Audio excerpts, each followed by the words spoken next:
and no going to school. Take a look at this video right here. Over 2,000 people just filled up the streets here in the downtown area, so they followed that message loud and clear. I wanted to see who's backing these protests, and we checked out the National Shutdown website. Hundreds of groups support it. I'll give you a few here. Somali Student Association at University of Minnesota, Community Movement Builders, and the Palestinian. Today, the DOJ, as you mentioned, announced it opened a civil rights investigation into the death of Alex Preddy. We're looking at everything that would shed light on what happened that day. It means we're looking at videos, talking to witnesses, trying to understand what happened. And Deputy Attorney General Todd Blanche says this recent video here showing Preddy days before the shooting spitting at federal agents and kicking out the taillight of their SUV. I'm gonna get you nighttime blood sugar. Oh, okay. Investigation. Yeah. And also making headlines today is the FBI is going to now take the lead on this investigation, which DHS Secretary Do you have a preference on which finger I shared poke? right here on probably this one Hannity, here. as you know, Okay. last night, Sean.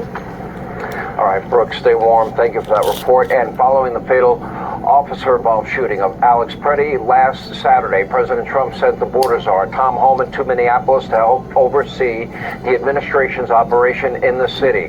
Now, his arrival, subsequent dialogue with the Minneapolis mayor, Jacob Smallfry, and Tim Walz, and also Keith Ellison signaled, he says, some progress between local officials and the administration, with Homan posting on X following the meetings. Saying in part, quote, today I met with Governor Walz, Mayor Fry, and top law enforcement officials to discuss the issues on the ground in Minnesota. We all agree we need to support our law enforcement officers and get criminals off the streets. While we don't agree on everything, these meetings were a productive starting point. Walz even offered some, well, for him, mild praise for Homan. 52 Januvia and or Nazi. 40. Take a look. First of all, the meeting with Tom Homan, how did that go? What are your thoughts on that? Well, Tom Homan's a professional. Tom Homan landed last night, and he called me last night and asked me to have a meeting, and he was there at 9 o'clock. So, look, I think that's progress. But while Mayor Smallfry also said his meeting with Homan was productive, he later followed that up with another post saying, I also made it clear that Minneapolis does not and will not enforce federal immigration law. Meanwhile, earlier today, Homan posted on X touting the work of ICE, the FBI, the Office of Refugee Settlement in locating 145,000 of the more than 300,000 unaccompanied children that the Biden administration turned over to unvetted sponsors and then lost complete track of. I'd say just following through with on one of President Trump's major promises. Here for his first interview since being sent to Minneapolis, border czar Tom Homan, who's there's one juice that I use quite often, but that's he said, grape juice, not grape, I don't but, want anybody to we die. have Anybody. apple, Very cranberry, clear. and orange. Cranberry? Absolutely. The president wants to de-escalate the situation. And to set the record straight, because my staff said it's seen a lot of people that say President Trump's backing off on his promise of mass deportation. That's just untrue. My message up there was the same message that's been since January 20th, when President Trump took the Oval Office. We're going to have a mass deportation, but we're going to prioritize the arrest of criminals and public safety threats. I said from day one, if you're in the country legally, you're not off the table. I looked at the numbers just about 15 minutes ago, Sean. President Trump's been in office just over a year. We got over 700,000 deportations between the border between us. That's a record. I've been in D.C. about 15, 16 years. I've overseen more deportations than any other man since the Eisenhower administration. So if anybody thinks that Tom Homan and President Trump ain't serious about immigration enforcement and having a mass deportation, then they weren't paying attention to the press conference. Prioritization is smart law enforcement. But if you're in the country legally, you're not off the table, and we'll find you too and deport you too. All right, I'm going to scroll all of the criminals that ICE has been able to find inside of Minneapolis, but while I'm asking about that, you did start in 1984. By the way, President Barack Obama said all illegals had to be sent out of the country, and he you were actually working. He awarded you in 2015. He gave you the Presidential Rank Award for Distinguished Service, one of the highest honors for a U.S. federal civil servant. What has changed with the Democrats from where they were when Obama was doing the exact same thing that President Trump is doing? If anything, President Trump's focusing more on criminals. They hate President Trump, and they don't want to see President Trump get a win. But President Trump is winning for this country every day. As you just said, 70% of everybody arrested are criminals.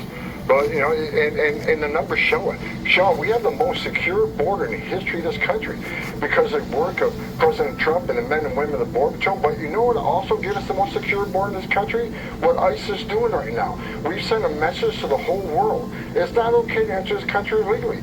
It's not okay to come in this country and take advantage of us. We're going to enforce the laws, and because what the whole world's seeing right now, there are consequences for violating our laws and entering the country illegally, which is a crime. There are consequences for ignoring a judge's order when you're ordered deported and you don't leave. A lot of the people arrested right now are fugitives. They've had the due process. They got to find the order, and we're looking for them too. President Trump is keeping his promise to the American people of a mass deportation, but he's also keeping his promise on making this country safe again, and that means we prioritize the public safety threats. But again, no one's off the table. If you're in this country in violation of the law, we will deport you when we find you.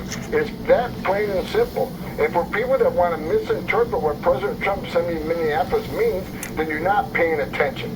President Trump is going to Minneapolis to save lives of officers, to save lives of the community, and do smart law enforcement operations. 8,000% increase in threats against ICE officials, 1,300% increase in assaults against ICE agents, 3,200% increase in vehicular attacks against them. I want to play what you said, not actually more than once on this show. You predicted that if the rhetoric, Gestapo, Nazi, etc. continues, this is what you said would happen. I said in March, Sean, back in March, I said if this hateful rhetoric doesn't stop, there's going to be bloodshed. Someone's going to die. I've seen this movie before. I've been doing this for 41 years. It's never been this bad. And of course, the left said I was crazy. But there's already been 3 shootings just in Texas. I don't believe, and I don't think I see any indication. You met with Walls, you met with Fry, you met with Ellison, and Fry, after you met with him, said, I also made it clear Minneapolis does not and will not enforce federal immigration law. Okay, what does that mean? How do you interpret that? And is he violating the law by not assisting or not turning over illegal criminals that are in their justice system? Well, here's what we have, Sean, meeting with the governor and AG and Mayor Fry. Here's what we came out with. The state prison system will honor our retainers.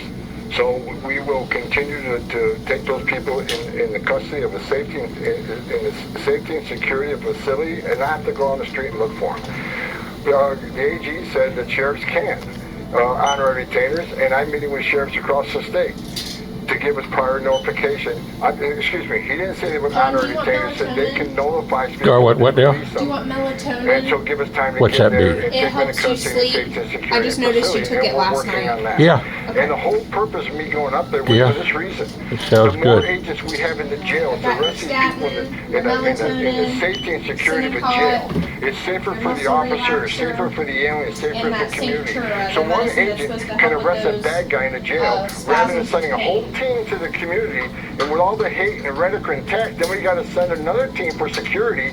So what one agent can do in the jail, we got to send 15 or 16 guys to do. So if we get that cooperation, which we're working on, we got some commitments here, that means we can draw down on the number of agents there because we're in the jails. And that's what President Trump wants. He wants safe enforcement. He wants public safety threats taken out of this country. And the safest way to do that is in the safety and security of a law enforcement facility with their and that's what we're working on. And you made it very clear, you're not leaving until the job's done. Exactly right. Well, I think that when Tom Homan says that, I think I would tend to believe you. Honestly, I'm praying for the safety and security of the people that are on the ground going after some very dangerous criminals, and I don't want anyone to get hurt, anyone to die, and I wish the rhetoric would stop and be toned down. Did they promise you in any way they'd calm down that rhetoric? No, like the protesters is up to them, right? I'm talking about the politicians. Once we get the cooperation of a town, and you willfully violate immigration law, you do not cooperate with the federal government as required by law, you're committing a crime and you should go to jail. Under my bill, Governor Walz and the mayor of Minneapolis, who are openly defying the laws on the books that have been there 30 years, would be subject to prosecution. We had a county clerk in Tennessee that objected to gay marriage, I understand, but she refused to enroll a marriage certificate because of her religious beliefs after the Supreme Court said gay marriage was legal. Get out of the job if you can't do it. To a mayor and a governor, change the law if you don't like it, don't defy it. We're becoming a country of chaos. Sanctuary cities lead to more illegal immigration, rampant fraud, and a breakdown of law and order. So here's what I'm telling mayors and governors. Change the law, don't defy the law. Here's what I'm telling my Senate Republican colleagues. Let's stand behind a fair investigation, but let's stand behind the cops. If you're out there and frustrated as a Republican, we're not doing enough, I'm with you. Today we changed that. Eric Schmidt did a great job. I stood up and said, we're not going forward until we get a vote where we can stop sanctuary city policy, make it a crime to defy federal law, and let the Democrats tell us who they are. Do they want to be a country of sanctuary cities? Hell yeah. Do we want to be a country that eliminates sanctuary cities as the Republican Party? Hell yeah. Has anybody talked about Reagan Raleigh lately? She was killed by an illegal immigrant who was released from custody because they had no bed space. What about all the people that have been raped and murdered and tortured because of illegal immigration? What about them? I want the cops to be held accountable, but I support President Trump's desire to end the 4 years of madness of Biden.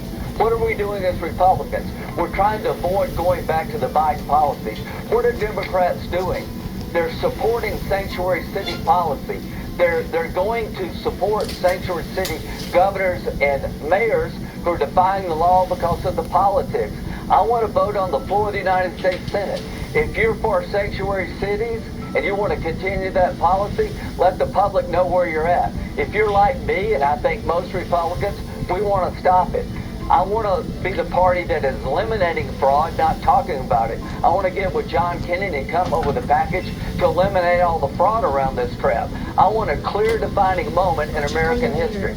Okay, thank you now. Supporting President Donald Trump want to end the insanity around sanctuary city policy forever. We want to take on these governors and these mayors who are insisting on breaking federal law because of their politics. I am proud of what I did today. I'm proud of Eric Schmidt. I'm proud of my Republican leaders. In 2 weeks, folks, we're going to have a debate. We funded the government, but we did not abandon common sense.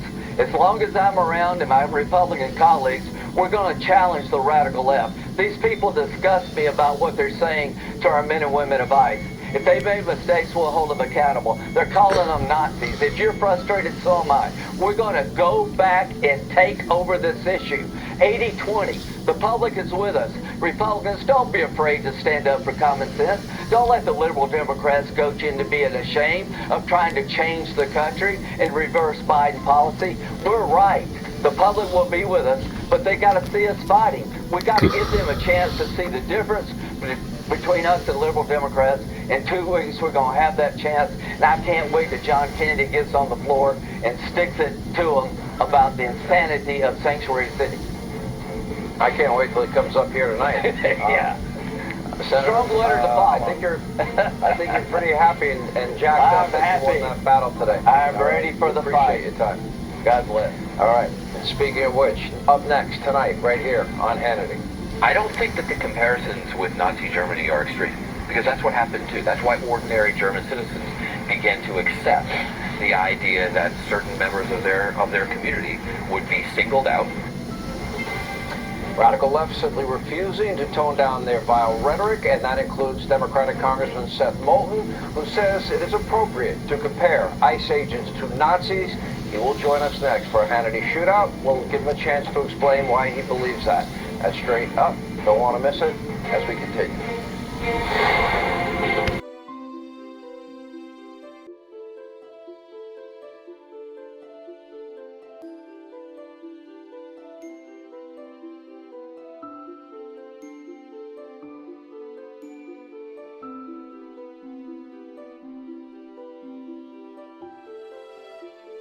People they see walking out is Don Lemon from the crime scene, who knew what they were going to do and what action they were going to take and when the cops would arrive because they were breaking the law. And for him to turn around and say, I'm being targeted. No, I'm sorry. Yeah, imagine Don Lemon hired the attorney that he did. Yeah.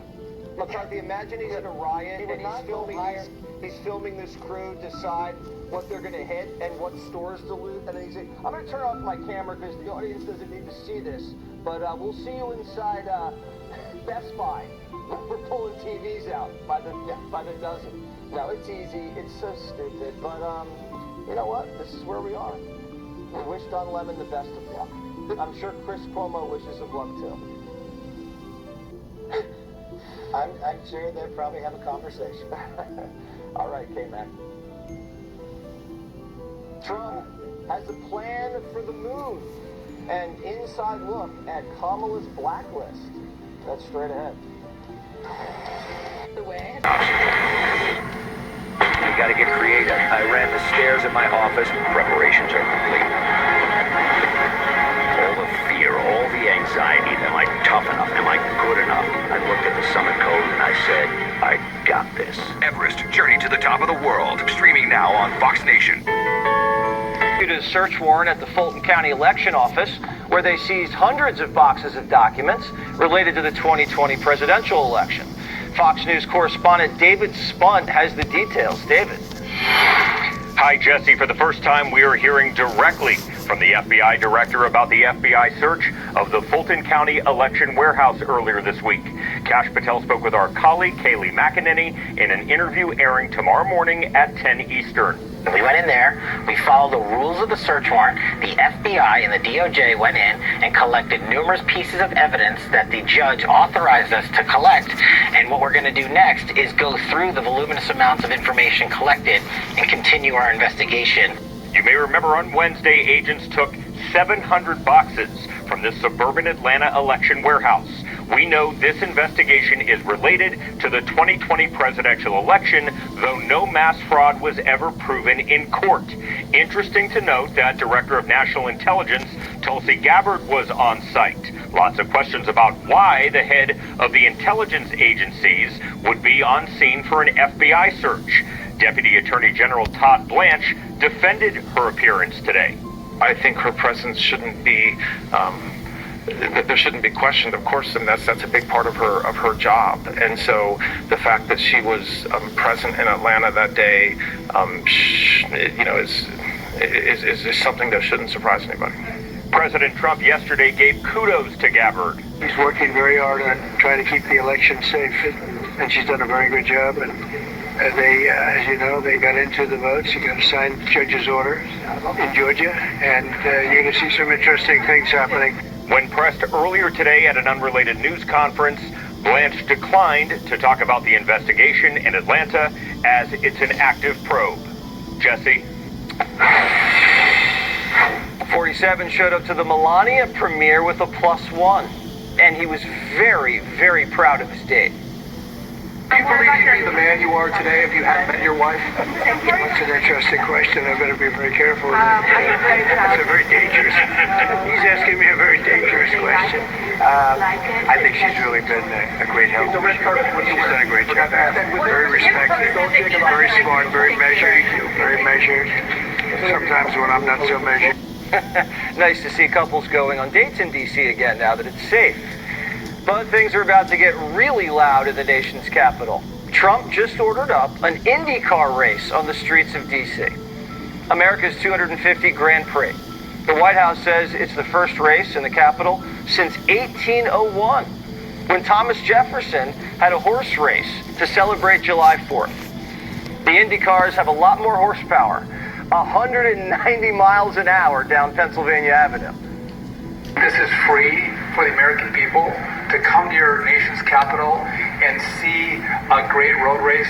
Freedom, America, speed, and road racing. It doesn't get more American than that, Mr. President. But it's not all glitz and glamour. America has to stay on the cutting edge. And Trump is thinking big. Putting a nuclear reactor on the moon, the Chinese said they're going to do it. We're going to do it first. We're going to have rovers on the moon. We're going to be mining, manufacturing, 3D printing the regolith, refining helium-3 on the moon. But before we go to the moon, the economy needs to boom. So Trump's nominating a new Fed chair, Kevin Warsh. He and 47 hopefully see eye to eye, unlike too late Jerome. Sounds golden, but Warsh better be ready to work like a dog, because once Trump has your number, there's no more sleeping. President Trump sets the tone. I'll get a call. Scott, I didn't wake you, did I? No, sir. I'm always up at 1:52 on Tuesday. So, like, you got to keep up with him. And like I said, it's an honor to serve. Trump works his team hard, but the press might have it harder. Why are you suing? Who are you with? I'm ABC News. You're a loud person. Very loud. Let somebody else have a chance. Can you answer the question? Why are you suing IRS? ABC fake attendance. You're suing. Go ahead. I didn't call on you. The media wants you to think every day is a bloodbath. But inside the White House, it's all heart. We realized why I was there, because I had lost my son Andrew, and the president was an incredible friend when I lost him. And so he took my hand, and he said to me, "Come on up to the stage and tell the world about your boy Andrew." And of course, that was, something that was really meaningful to me. It's just my blessing to work for you, sir. On the other side, Democrats are asking, where's the love? Andrew Yang says Kamala's campaign blacklisted him. Quote, Kamala Harris's campaign has put me on a list of people not to use or refer to due to the fact that I'd crossed the line in my disrespect of Joe Biden. If disrespecting Biden puts Democrats on a list, Clooney, Barack, Nancy, Chuck, the coup crew all have to be on it. If Democrats listened to people instead of canceling them, they'd be a lot better off. Young men swung right last election. Democrats say they want them back, so what's the game plan? Tax gyms and fantasy leagues. Trust me, guys aren't going to go for that. In New York, Kwame the Commie wants to raise taxes because the city spent all its money taking care of illegals. Shocker. Wonder who let him in. Democrats tax everything, then wonder why people move south. Speaking of knee pads.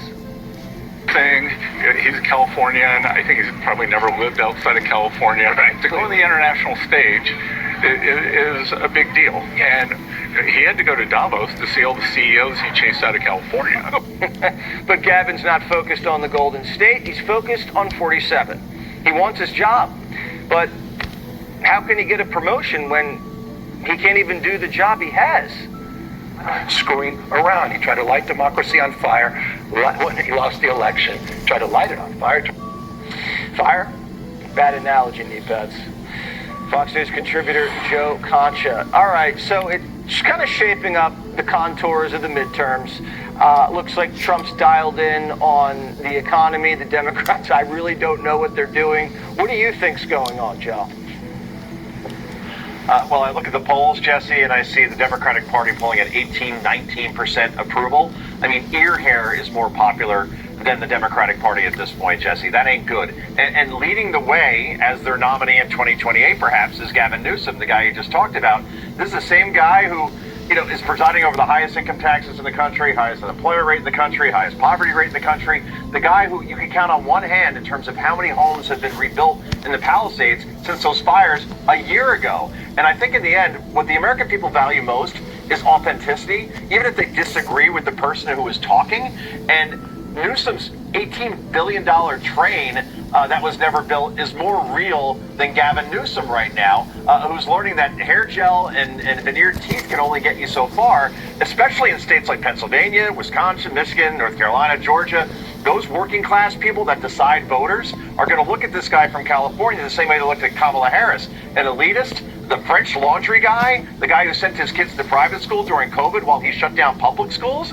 I'm sorry. He is not authentic. I think that's painfully obvious, and he only has trolling and duplicity to run on at this point. And I think in the end, if they run Gavin Newsom, it's going to be the same results we saw with Kamala Harris.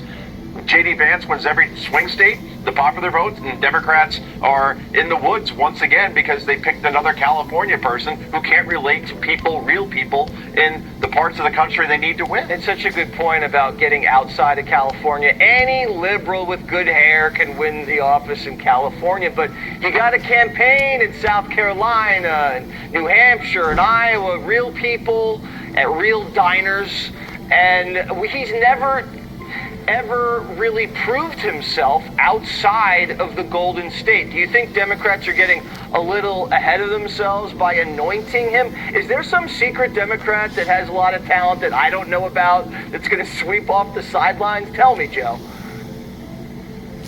Is it Stephen A. Smith? I mean, he talks about running for president. I hope so. J.B. Pritzker has been...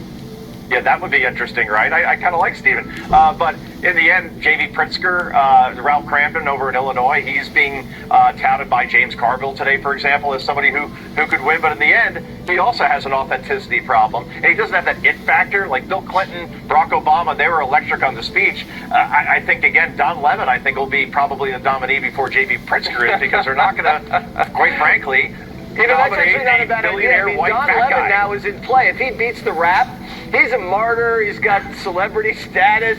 I mean, they could put him on the ticket. Yeah. Goals of real doing. We call it diplomacy, security, and economy. Those are the three known ones. We believe there's a fourth circle that, unfortunately, a lot of time is missing. And this is what we call the human element. Working with the younger generation in order to stabilize the first three, we are in the first steps with the Abraham Accords of creating those stabilizers. What obstacles have you faced when trying to involve young people? A lot of people in our region do not understand who is the other. Muslims would not understand what to Jews believe in. I think education plays a role, and if we need to reverse that, we have to work also on education. What is each of your personal visions for the Middle East? Thousands and thousands of youth that actually meet one another in a very inclusive way. That's a way to build something that is stable. Nobody's going anywhere. We do have a very rich region, not only economically, but also culturally. So I don't want them to stop dreaming. Thank you so much for the conversation, Tom and Abdu. Thank you. For more stories on people shaping tomorrow's Middle East, visit partners.foxnews.com/med. 48% of Americans don't get enough magnesium, which is vital for bone, nerve, and muscle health. I recommend Qunol's Magnesium Glycinate. It's formulated for high absorption and is gentle on the stomach. Qunol, the brand I trust. You want to file free?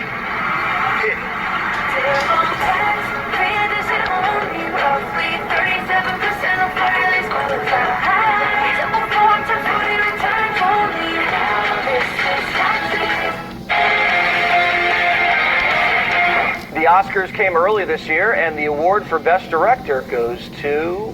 I would like to thank my husband, America's director.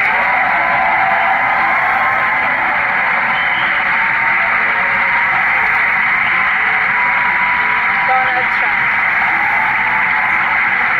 Trump. Hollywood's not applauding. They're spiraling and singing. Self-defense, sir. Just don't believe your eyes. It's our blood and bones and these whistles and foams against Miller and Gnome's dirty lies. Celebs aren't chasing hits anymore. They're chasing revolutions. We will not be iced out. This is not going to happen. They can't take us all down. If the whole world showed up on Putin's doorstep or on the Iranian's doorstep or in Washington, it would stop. They'll kill 550 million, however, but the rest of us would survive with a new... This is time for a revolution. But revolutions don't start in the Hollywood Hills. So Lady Gaga left Tinseltown for Tokyo and took the revolution on tour. My heart is aching, thinking about the people the children, the families all over America who are being mercilessly targeted by ICE. Japan's borders are about as tight as Gaga's forehead. Nothing's getting in. But she had to go overseas because apparently America's too dangerous to tour now. That's what the rock band Queen said. Dangerous? Crime's at a 125-year low. Doesn't matter. Kathy Griffin says, investigate your neighbors. It's time to talk to your neighbors, find out if they're MAGA or not. Sorry, but we have to know who's on our team, and start to plan. Yeah, Kathy Griffin knocking on doors and threatening neighbors if they're MAGA. It's about as dumb as what Alex Preddy did. Please don't do that. Sonny Hostin says silence is violence. This may be an unpopular opinion, but I think that if you do not speak out when these atrocities are happening, you are almost complicit. I think you have a requirement as a human being, as an American, to speak out, and especially if you have millions and millions of followers and a huge platform. Bill Maher, he disagrees. He's telling Hollywood, please stop talking. Sydney Sweeney got the memo. The press is desperate for her to slip, and she's not cracking. Quote, I'm not a political person. I'm in the arts. I'm not here to speak on politics. I believe we should all love each other and have respect and understanding for one another. Sweeney, at a very young age, is showing remarkable business savvy and discipline. And if she continues on this path, she can have a career that appeals to the entire market. The Sydney Sweeney model should be something entertainers follow. Well, it's everyone's decision, say what you want, but she is not a dumb blonde. Republican strategist Caroline Sunshine, also not a dumb blonde, joins me now. It is very rare to see someone of her status and success at that age pull that I'm not going to offend other people when I open my mouth about politics and just stick to the business. Why don't more people follow this model? She's so smart, Jesse. You know, and she just launched this lingerie brand and it's already sold out. And at first I thought, okay, she's being smart and following the Michael Jordan principle, which is Republicans and Democrats buy sneakers too. But then I thought liberal women don't buy lingerie because they hate men and they would rather burn their bra than wear them. Also, look, Sydney Sweeney, she's hot, okay? And for all the men watching, I know what you're thinking. Everybody sees it. It is okay to say it.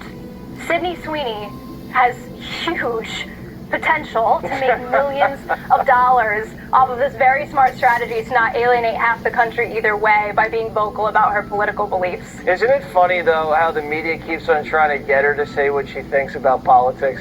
It's like they can't just leave her alone and respect the fact she doesn't want to talk politics. It's like, I guess in Hollywood, you have to say you're a liberal. And then you get, I guess, approval, and then, you know, you can get elevated in the industry. She's not going to play that game. You think this is going to work? No, she is not going to play that game. She reminds me so much of Melania Trump, who's just the most unbothered first lady I've ever met. And I love seeing our first lady rather than, I saw a clip the other day of Michelle Obama on a podcast complaining about how hard it is to be a black woman. And I thought, wasn't Michelle Obama first lady like a decade ago? And also her husband was elected twice to be president of this country, and he's a black man. So I'm sorry, why are we talking about this? I don't know if you saw that clip too of the GQ reporter that tried to corner Sydney Sweeney over her ad. She goes, you know, she's so smug and condescending. I just want to give you a chance to, you know, maybe like apologize. And Sydney just goes, no, I'm good. Yeah, I'm okay. I'm good. I don't have anything to apologize for. That's exactly how you handle these people, Jesse. Did you have to handle these people? You were a child actress.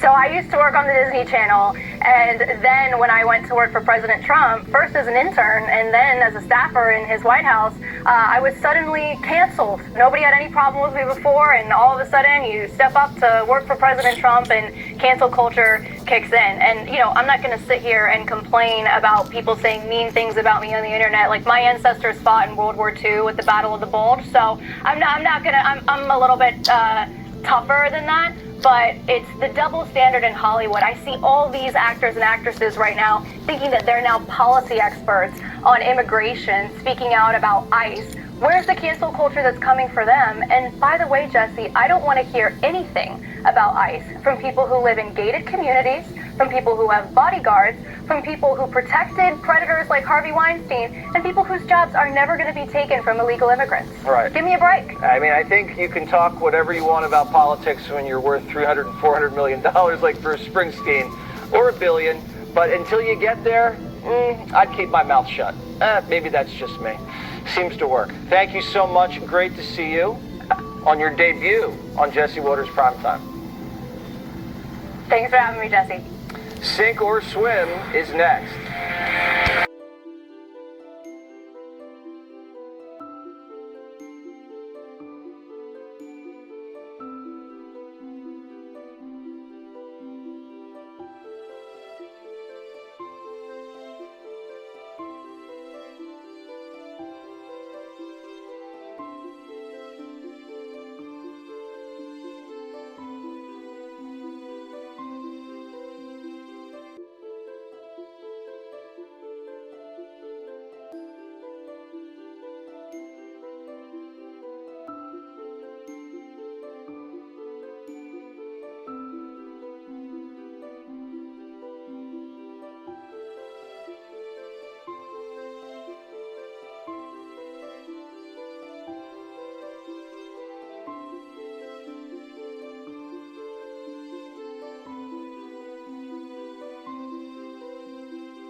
He was in on the crime. Lemon met up with the mob ahead of time. He knew the target and admitted he was in on the operation. Shutting down a church service was the goal. Lemon knew it. It was premeditated. They're getting the operation together again. This is an operation that is a secret, where they invited folks out to tell you what is going to happen, but you're going to watch it live on both here on the Don Lemon Show. There's a reason they have so many white people. I'm just going to be honest. It's because of the operation that they're doing today. It's important to have allies, as I said, white allies here. So that is what I can say. I turned their camera off of them because they're giving some critical information here. But there we go. Everybody's ready to go. But when does a journalist turn off their cameras? His job is to give us critical information, not hide it. He's admitting he's conspiring to conceal evidence of a crime. Even CNN's like, no bueno. But he clearly knew something was taking place that day with the protesters. He told his viewers on YouTube to stay tuned because there was something about to happen. At one point, when Lemon was inside the church, he said he was surprised that the cops hadn't shown up yet, acknowledging that he knew it was against the law. At one point, Lemon notices kids are crying and says they're being traumatized. And then he says, like, oh, well, that's the whole point of the operation. The indictment says children thought their parents were going to die. Parents were grabbing their children and fleeing for safety. Lemon's mob was menacing families and calling them Nazis. He was encouraging and supporting the reprehensible behavior. And at one point, thanked the ringleader. Lemon wasn't an independent journalist. He was on their team. Listen.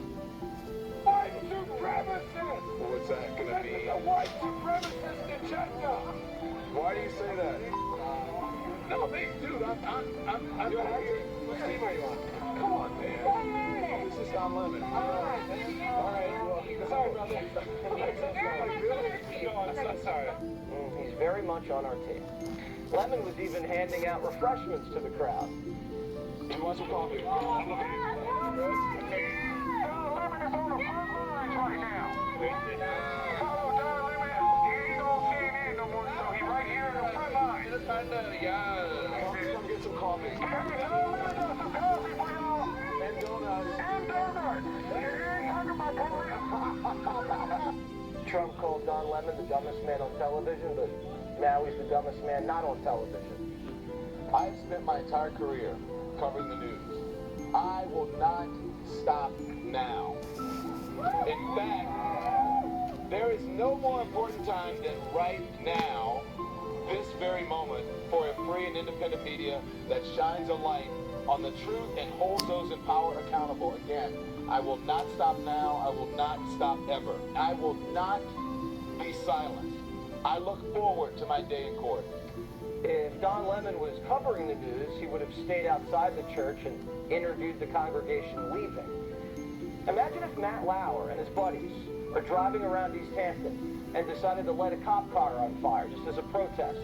And then they get caught. And Lauer says, "Officer, I'm innocent. I recorded the whole thing on my phone. I put it on YouTube."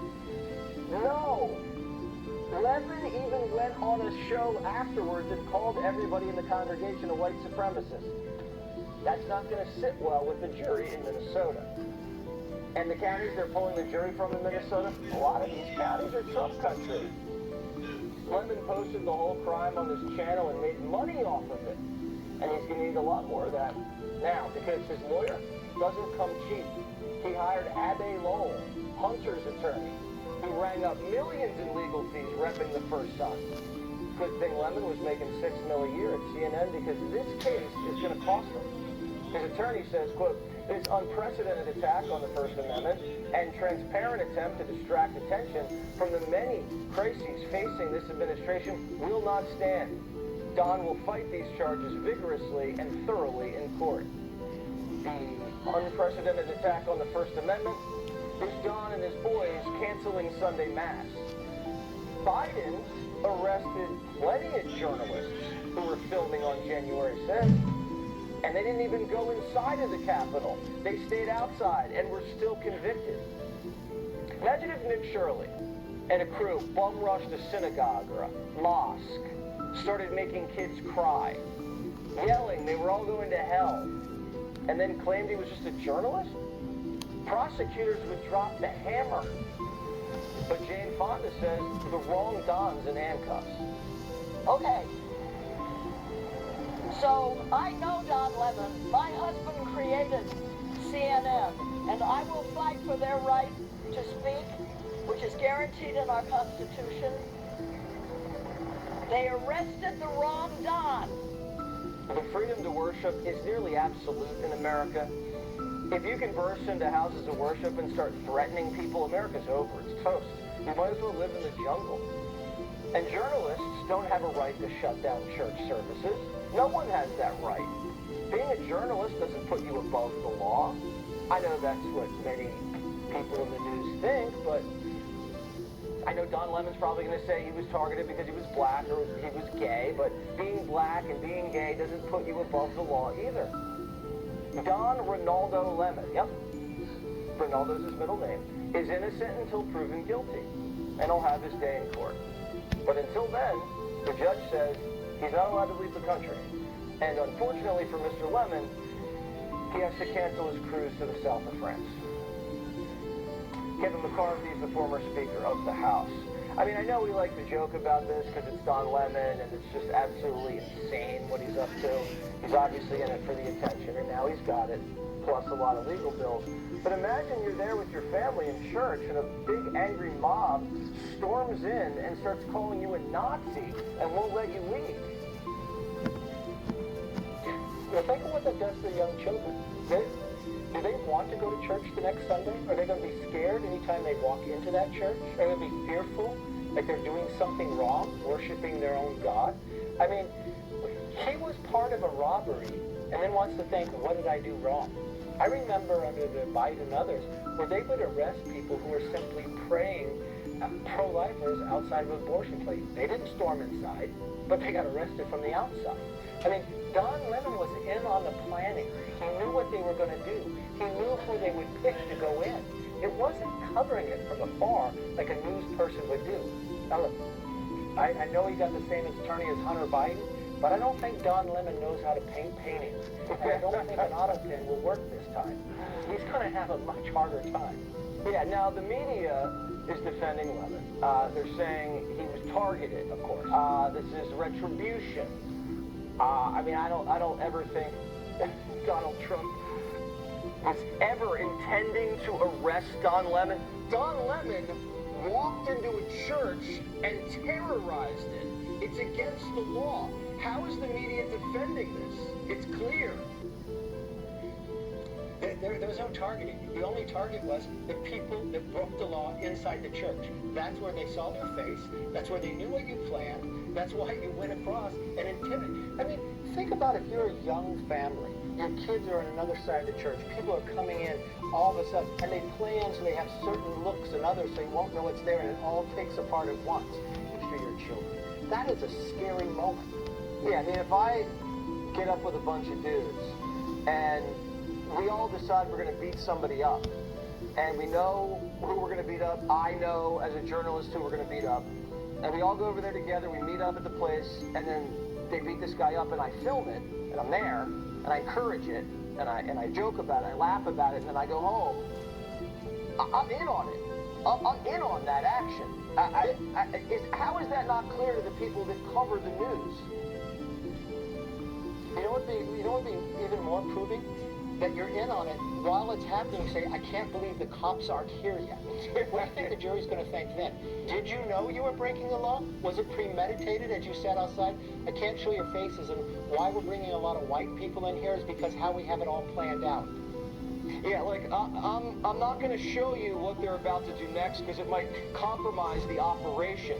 Have you ever seen a reporter do that before? it's like so obvious that he's in on it. Reporters sit behind the line.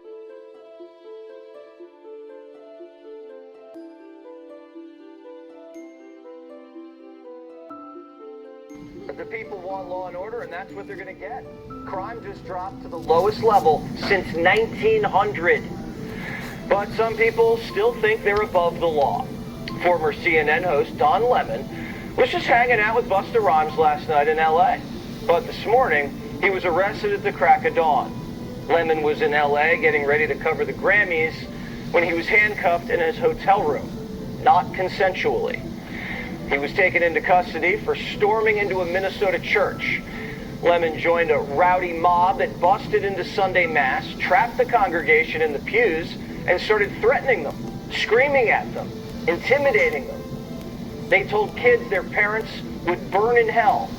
They yelled at them that they were in the devil's house. Parents couldn't find their kids because they were blocked. A woman was injured trying to escape. Lemon got up in the pastor's face. We're here to worship Jesus. That's why we're here. Okay, that's why we're here. That's what we're about. Do you think Jesus would be understanding and we're about love these folks? We're about spreading the love of Jesus. But did you try to talk to them? No one is willing to talk. Okay. I have to take care of my church and my family, so I asked that you actually would also lead this bill. Right here, we gotta get turned to the other side.